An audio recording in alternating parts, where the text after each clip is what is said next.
ಈ ತೌಕೆ ಒಂದು ಚಂಡಮಾರುತದಿಂದ.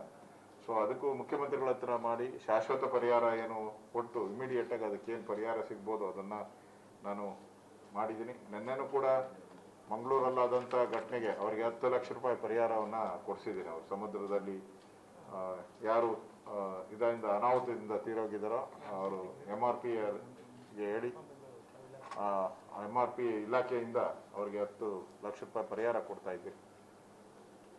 ಅದೇ ರೀತಿ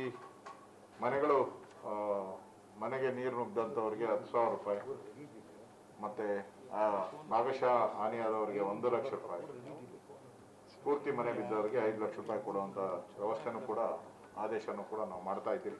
ಲಾಕ್ಡೌನ್ ಈಗಾಗಲೇ ಮುಖ್ಯಮಂತ್ರಿಗಳ ಜೊತೆ ಚರ್ಚೆ ಮಾಡಿದಿರಿ. ನನ್ನ ಪರ್ಸನಲ್ ಅಭಿಪ್ರಾಯ ಮುಂದುವರಿಸಬೇಕು ಅಂತ ಹೇಳಿ. ಏನೇ ಆದ್ರೂ ಮುಖ್ಯಮಂತ್ರಿಗಳು ಅಂತಿಮ ತೀರ್ಮಾನ ತೆಗೆದುಕೊಳ್ಳುವಂಥದ್ದು. ಲಾಕ್ಡೌನ್ ಆದಂತ ರಾಜ್ಯಗಳು ಮಹಾರಾಷ್ಟ್ರ ಇರ್ಬೋದು, ದೆಹಲಿ, ಕೇರಳ ಎಲ್ಲ ಸಂಖ್ಯೆ ಕಡಿಮೆ ಆಗ್ತಾ ಇದೆ ಕೋವಿಡ್. ಸೊ ಆ ದೃಷ್ಟಿಯಿಂದ ಕರ್ನಾಟಕದಲ್ಲೂ ಕೂಡ ಈ ಲಾಕ್ಡೌನ್, ಯಾಕಂದ್ರೆ ಬೆಂಗಳೂರು ಬಿಟ್ಟು ನಗರ ಪ್ರದೇಶಗಳು ಬಿಟ್ಟು ಹಳ್ಳಿಗಳ ಕಡೆ ಹೋಗಿದ್ದಾರೆ. ಎಲ್ಲ ಯಾರು ಕೂಲಿ ಕಾರ್ಮಿಕರು ಇದ್ದಾರೆ ಅವರೆಲ್ಲ ಹಳ್ಳಿಗಳ ಕಡೆ ಹೋಗಿದ್ದಾರೆ. ಹಳ್ಳಿಗಳಲ್ಲೆಲ್ಲ ಜಾಸ್ತಿ ಆಗಿದೆ.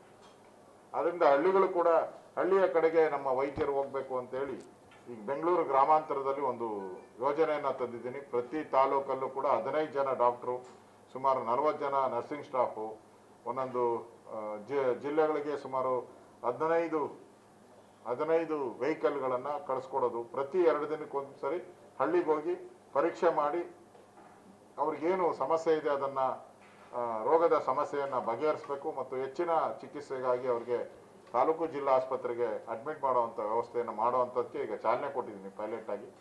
ಅದನ್ನು ಬೇರೆ ಬೇರೆ ಜಿಲ್ಲೆಗಳು ಮಾಡಿ ಅಂತೇಳಿ ನಾನು ಆದೇಶವನ್ನು ಕೊಡ್ತೀನಿ. ಹಳ್ಳಿಗೆ ಎಲ್ಲ ವೈದ್ಯಾಧಿಕಾರಿಗಳು ತೆರಳಬೇಕು. ಯಾರ್ಯಾರು PG ಸ್ಟೂಡೆಂಟ್ಸ್ ಇದ್ದಾರೆ, ಯಾರ್ಯಾರು ಫೈನಲ್ ಇಯರ್ MBBS ಇದ್ದಾರೆ, ನರ್ಸಿಂಗ್ ಫೈನಲ್ ಇಯರ್ ಇದ್ದಾರೆ, ಅವರೆಲ್ಲರೂ ಕೂಡ ಈ ಒಂದು ಪ್ರಾಜೆಕ್ಟಲ್ಲಿ ಅವ್ರನ್ನ ಸೇರಿಸ್ತಾ ಇದ್ದಾರೆ.